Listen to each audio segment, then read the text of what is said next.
la MONUSCO n'a pas invité les soldats sud-soudanais en République démocratique du Congo, qui est un pays souverain. Ces gens sont venus avec Riek Machar, qui est le vice-président de Sud-Soudan, qui était accompagné de sa femme et de son enfant, et de certains combattants.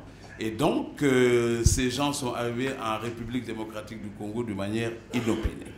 Les autorités congolaises nous ont sollicités pour qu'on puisse agir en faveur de ces gens qui étaient dans un état critique de santé et qui étaient dans le parc national de la Garamba.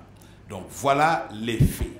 Et lorsque nous avons été sollicités, nous avons mis en branle tous nos moyens, nous avons dépêché la force pour premièrement effectuer une évaluation sécuritaire et sanitaire avant de passer à la phase de désarmement volontaire de tous ces miliciens qui, il faut le rappeler, ont accepté volontairement, suite à notre requête, de déposer les armes et de profiter de l'assistance que nous étions à même de leur fournir.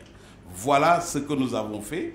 Nous avons d'abord prodigué les soins d'urgence à ceux qui étaient mourants dans le parc de la Garamba. Nous les avons extraits, désarmés, extraits. Nous avons sécurisé les armes pour qu'ils ne constituent aucune menace sécuritaire pour qui que ce soit. Nous les avons amenés dans nos installations à Monigui, à Bunia et à Dungu, où nous continuons à prendre soin d'eux. Les armes sont sécurisées, eux-mêmes sont cantonnés sous la surveillance de la MONUSCO. C'est une solution qui ne peut pas revenir exclusivement rien qu'à la MONUSCO.